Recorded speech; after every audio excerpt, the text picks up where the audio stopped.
session today. I was wondering why it was called special session. And there are two reasons, could be two reasons. One is no one is interested in this data. Second is Planning Commission is a part of this. So maybe one of these two is important. But I will start my presentation with three things. One, I'll start with certain stories, then I'll go to the global agenda, and then I'll come to the Indian perspective. In the year 2006, the e-governance was approved as a scheme by Government of India. I had just joined the Department of Information Technology. Simultaneously, in the Department of Personnel, another movement was on, that was the Right to Information Act. That was also enacted, and every citizen had a right to information from the government on whatever aspects he or she wants to have. Two simultaneous things were happening in India in the year 2005-06, the Right to Information Act and the e-governance. The objective of e-governance was to deliver government services, public services at an affordable cost at wherever he is or she wants. The Right to Information Act was whenever a citizen wants, he will seek the information, and that information is mandatory to be given. That was the year 2006. Today we had so many sessions on m-governance, on e-governance, and so many technology sessions. So Planning Commission was involved in both these exercises on the Right to Information Act and the e-governance. E-governance today is a major program. It has now become Digital India program. What about the Right to Information Act? That continues. That's legally enforceable. In the year 2012 and 13, the open data as a policy came into being. And the basic objective of that was to make every activity which is connected with the government, where government expenditure is involved, put that on the portal, on the website of every department, so that the Right to Information Act becomes irrelevant.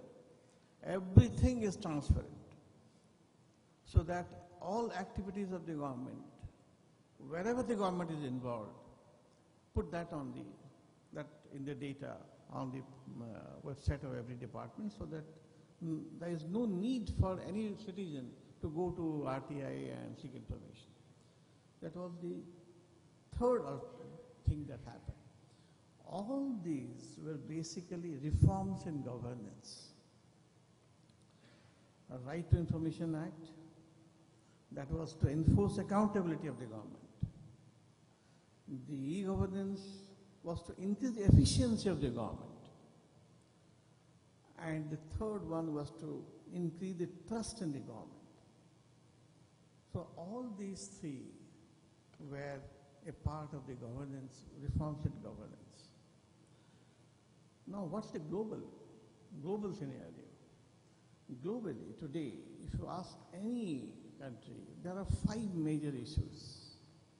First issue is climate change. The disasters that are happening, the infrequent weather storms that are happening.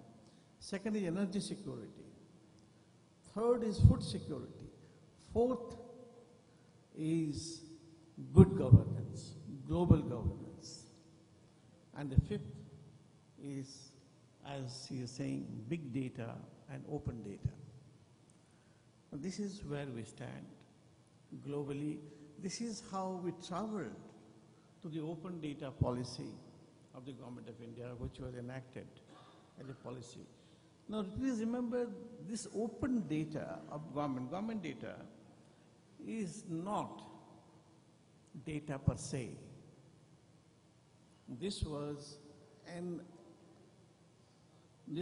basic objective of this is any data which is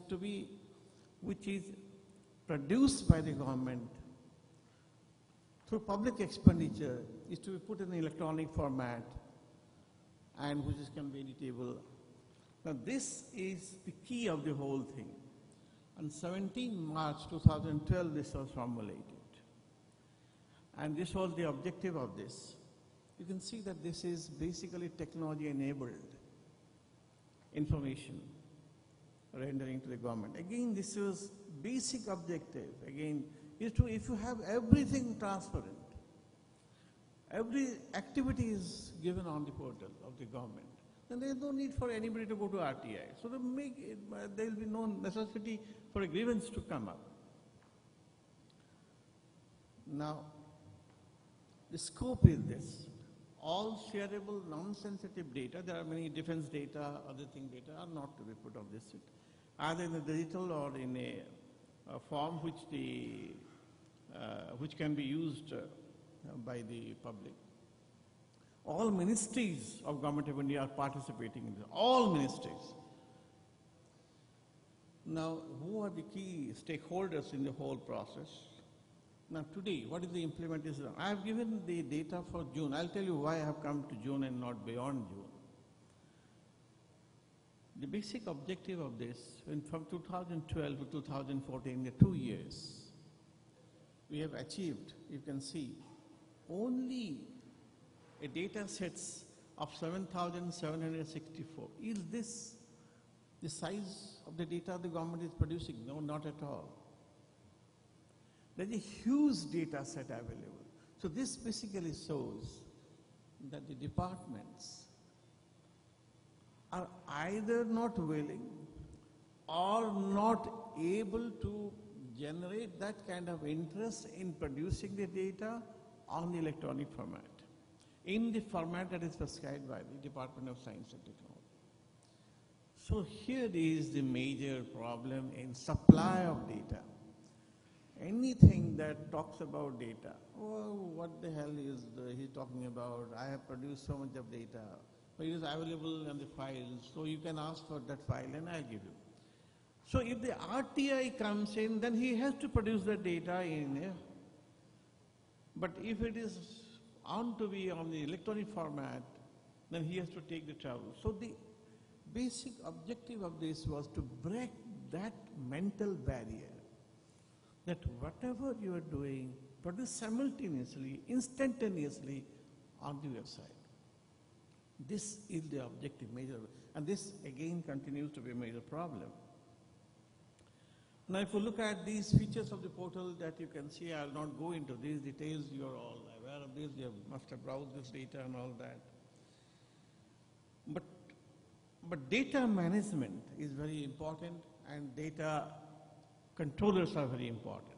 Every department of Government of India has a data controller who is an employee of National Informatics Center.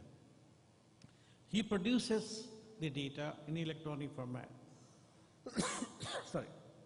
But he doesn't own the data. The data is owned by the department's particular division. When he produces the data, then he is responsible for the data he has produced. Now these are some of the examples of the data which are given in the portal. Daily market prices of commodities, import-export data of India.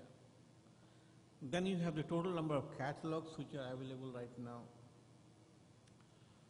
Then these are the total data sets of the Planning Commission which I wanted to show, which is again a multi-sectoral data. You can see the most important and most sought after data is environmental data.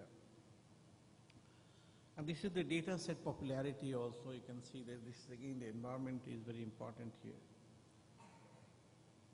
Now, the issue is, can 7,000, now it is 10,000 data sets today if you can see that. Issue is, if you look at the data sets produced by each department, it's huge data sets. And the basic objective is put it on one portal so that nobody goes to other means of securing that data. This itself has immense business opportunities for the private sector if they have this kind of data which is produced for government expenditure. But somehow a supply lag is there. There is a certain redundancy in the system which is not being encountered at the time of producing this data. Now I'm saying this as an impediment to the whole policy of the data. So in order to make this data set much more popular, we need to do much more things. Now everybody looks at data as a statistics. It is not statistics alone. That is the emphasis that we are trying to give in Planning Commission. That this is not merely a property of Planning Commission or of any other department. This is the government taxpayers' money on which you have spent the money. And the objective of this data is not just merely to put it on the portal and forget about it, but to look at how have the government fared over the period of time in this. Now look at one simple example. Everybody today would like to know how his mobile bill has changed over a period of time. Everybody would like to know how much electricity bill he has been paying over the last 10 years. Everyone would like to know. So this kind of data should be made available to him or her at his doorstep. Now this is possible, but this kind of data requires a lot of efforts. So the policy has just started yielding results, but we have a long way to go. To produce big data is a very big challenge for us from the government. Now, what is the success story then? The success story is it has really fostered certain innovations that created many opportunities for the business. All sectors of the economy have created data sets in this, and it's all on the common platform. But then we have a long way to go in this. This is just, I will say, a fraction of what data that we have, a fraction of the objective that we have. That is, this data can be used to make your government accountable. This data is there to make the system transparent, and this data is there to generate. So what are the steps that we are taking to make it much more robust, much more important for a citizen to look at it? Now the steps that we have recently taken are the following. One, we have, along with the World Bank, we have generated a project where a study will be conducted on particular sectors to see to what extent the data which are available, which are sought by the private sector, by the industry, by the academia, are available or not available. If they are not available, are they available in the system and they can be put on the work. So this is one, to look at the gaps. The second one is, that is the most critical part, is to use this data for planning. Planning, whether it's the government planning or the strategy planning for the private sector, these are two things that we are trying to see. This study which we are trying to do is, how does an investor plan for a particular district where he or she is to put up a plant, and what are the requirements that he has? Are they available on this portal or they are not available? This is the second thing we're doing, that whether this data policy will generate that kind of information which is required by an investor to do his or her business. And the third one is this data made RTI applications less in number? Since the year 2012 and prior to 2012, the RTI applications, in the post-2012 RTI applications, have they dwindled, have they been less? Because of this policy, and so that every data is now available. Surprisingly, paradoxically, these reforms in governance which happened, the government became a victim of the whole process of governance. So much of RTI, so much of data, so much of information is available. The citizen found, well, the government is not doing the job that it's supposed to do, and then it became a victim of that. So, all said and done, this policy is a very important policy, because of the democratic government. The most important thing for a citizen to evaluate his government is to have the information on his or her portal, whether the government has delivered whatever it has promised at the time of the election. So this is supposed to render that service, and that's where, from the e-governance to e-platform to e-data, what we are trying to see is that's where we have the link. When you, from the e-governance, the government is providing the services. This is another service to see that the services that are provided and the government is accountable for that. With this, I think we will be able to go forward, and I'm sure the World Bank, India is a leading country as far as the open data is concerned. Very few countries have this kind of policy or program, and World Bank is one of them. In fact, in one of the meetings in February in Dublin, the IMF, in fact, was wondering how could the government of India do the open data when we have not succeeded to have the open data in our own system. So they were also wondering, yes, World Bank is there, UK is there, some other countries, but India is now a leading country in the developing world. We have a miles to go, but I'm sure we'll certainly be able to produce the results that we have targeted for. Thank you so much.